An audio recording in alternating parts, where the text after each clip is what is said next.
आपके भी जीवन में अभूतपूर्व घटना घट सकती है। इसकी शुरुआत आप ऐसे करें, जब अब आप बाहर निकलें, अपने घर से बाहर निकलें, अपने इर्द गिर्द के वस्तुओं को ध्यान से देखना प्रारंभ करें। ध्यान मतलब होश। ऐसा नहीं कि आपकी नजर वहां है और सोच कहीं और है।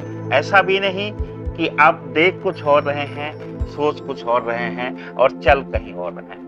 जब आप बारीकी से अपने इर्द गिर्द देखना प्रारंभ करेंगे तो एक स्थिति घटित होगी। वो स्थिति ऐसी घटित होगी कि धीरे धीरे आपके चेतना में वो वस्तुएं, वो समस्या घर करने लगेगी। अभी जब आप सड़क पे निकलते हैं, कीचड़ है, बचकर निकल जाते हैं। आप सड़क पे निकलते हैं, गड्ढे हैं, आप बच के निकल जाते हैं। सामने नदी है, पुल नहीं है, आप कहीं और से घूम के निकल जाते हैं और आपको लगता है कि यही सब नियति है और यही आपको करना है। आखिर सोचो, परमात्मा ने आपको निर्मित किया होगा, कुछ तो प्रयोजन रहा होगा उसका। आप निश्चित ही उन प्रयोजनों में कहीं बैठ नहीं रहे हैं, कहीं फिट नहीं हो रहे हैं। आपके अंदर का आत्मित्व जो है, आपका अपना स्वरूप जो है, वो जागृत नहीं हो पा रहा है। लोगों ने सड़क बना दी है, 50 किलोमीटर घूम कर जाती हो, नदी के रास्ते पुल बन गए हों और हमें लगता है कि नहीं, यही हमारी नियति है। ऐसा नहीं। हम लोकतंत्र में जीते हैं, हमारे भी अपने वोट हैं, हमें भी अपना मत अधिकार का प्रयोग करना होता है और हमारा मत हमको ये अधिकार देता है कि अगर हम सत्ता सरकार अपने हिसाब से चुन सकते हैं तो हम विकास की मांग भी अपने हिसाब से कर सकते हैं। हम अपने बेसिक जरूरतों की पूर्ति के लिए, हम अपने वास्तविक जरूरतों की पूर्ति के लिए इस सत्ता और सरकार से अपनी मांग रख सकते हैं, मनवा सकते हैं और नहीं होने पर इन्हें दंडित कर सकते हैं। अभी हम जो भी करते हैं वो होश पूर्वक नहीं करते। मोटरसाइकिल लेके निकले, खराब रास्ता है तो जैसे तैसे काम चला लेते हैं। कभी गिर गए तो उठकर खुद के शरीर को झाड़कर मिट्टी उट्टी दूर करके और इज्जतदार व्यवस्था में निकल जाते हैं। बेशक हमारे सर्फ शैम्पू के खर्चे बढ़ गए हों, बेशक हमारे कमर की हड्डियां जवाब देने लगी हों, बेशक हमारे मोटरसाइकिल और कार बार बार मरम्मत मांगते हो, लेकिन हम इस सरकार को दुरुस्त करने, हम इसकी मरम्मत के लिए नहीं निकलते हैं। और जब तक हम ऐसा नहीं करेंगे तब तक ऐसा ही समस्याओं के अंबार में हमें जीना होगा। मैं बहुत बड़ी बात करने को नहीं कहता, मैं बहुत बड़े बड़े काम करने को नहीं कहता, क्योंकि जीवन में जब आप छोटे छोटे कार्य से प्रारंभ करते हैं तो एक दिन यही कार्य बहुत बड़ी उपलब्धि के रूप में हो जाता है। अभी से 5 वर्ष पहले मुझे भी बागमती और लाल बकिया पर पुल न होने के कारण सीतामढ़ी से मोतिहारी की बढ़ी हुई दूरी खली थी। मुझे भी लगा था कि सीतामढ़ी से जब मोतिहारी नाक के सीधे है तो फिर हम कान के सीधे बैरगनिया घूम कर क्यों जाएं, हम फेनहारा घूम कर क्यों जाएं, हम बेलवा के कीचड़ में क्यों फंसे, हम जिवली के गड्ढों में क्यों गिरे। और शायद मेरी चेतना जगी और मैं इस सत्ता सरकार से पुल मांगने और रोड़ी खुरपा कर पुल निर्माण हेतु लड़ाई छेड़ दिया। ठीक है, परिणाम कुछ नहीं आया।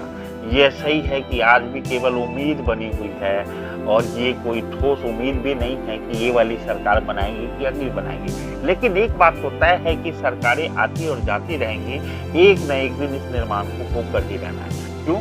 क्योंकि हमारी चेतना जगी, हमने कुछ लोगों की चेतना जगाई, कुछ लोगों की चेतना जगी, अखबारों का खबर बना, अखबारों का खबर बना, टीवी तक पहुंचे, नेताओं तक पहुंचे, चुनाव लड़े, कुछ नेताओं को वोट का नुकसान होना प्रारंभ हुआ तो निश्चित रूप से अब उनकी चेतना जगेगी। मेरा केवल इतना ही कहना है कि अगली बार जब आप घर से निकलें तो अपने इर्द गिर्द के तमाम समस्याओं को बारीकी से देखें। आप कुछ नहीं कर पाएंगे तब भी देखें और बार बार देखें, आप उन्हें अनसुना ना करें, आप फिर अपने अंदर की आवाज को सुनें। क्या इन समस्याओं से आपके दैनिक जीवन पर कोई प्रभाव पड़ता है? और अगर ये प्रभाव प्रतिकूल है तो निश्चित रूप से धीरे धीरे आपके मानस पटल में एक चेतना भाव जागृत होगा कि आपको देर सवेरे इन समस्याओं के लिए लड़ना होगा। अगर ये समस्याएं अनुकूल हैं तो फिर या तो आपने खुद को इस समस्याओं के लायक ढाल लिया है या फिर ये समस्याएं आपको अंदर तक जगाती नहीं है तो आप सोए हुए हैं। लेकिन यह तय है, मैं आपको आश्वस्त कर सकता हूं, जब आप अब अगली बार घर से निकलें और बारीकी से अपने इर्द गिर्द की तमाम समस्याओं को देखें, तो वह दिन दूर नहीं जिस दिन आपके अंदर से खुद ही स्वतः एक आवाज फूटने लगेगी कि नहीं, ये ठीक नहीं है। और जिस दिन ये आवाज आपके अंदर आ गई, बेशक आप इतने सक्षम नहीं हैं, आप कुछ नहीं कर पाए, लेकिन एक चीज आप कर पाएंगे, वो अपने खुद के विवेक के साथ, अपने चेतना के साथ न्याय कर पाएंगे। आपके अंदर यह आवाज धीरे धीरे धीरे प्रबल रूप लेने लगेगा कि नहीं, वाकई समस्याएं तो हैं, वाकई मेरे मत अधिकार का प्रयोग व्यर्थ जा रहा है, वाकई इन नेताओं से उम्मीद टूटने लगी है। और तब आपके अंदर एक ऐसी घटना जागृत होगी जिसमें वास्तव में आप सोए सोए से जगेंगे। तब आपको लगेगा कि इतने दिनों तक आपने ध्यान क्यों नहीं दिया। तब आपको लगेगा कि अपने इर्द गिर्द की समस्याओं को आपने इतनी बारीकी से पहले क्यों नहीं देखी। तब आपको लगेगा कि शायद पिछले चुनाव में आपने बारीकियों से अपनी समस्याओं का अध्ययन किया होता तो यह स्थिति नहीं होती। शायद चुनाव में आपके कम से कम अपने वोट प्रयोग पर यह मुद्दा साबित हो सकता था। निश्चित रूप से जब तमाम लोग ऐसी स्थिति में आएंगे तो शायद सबकी चेतना जगेगी।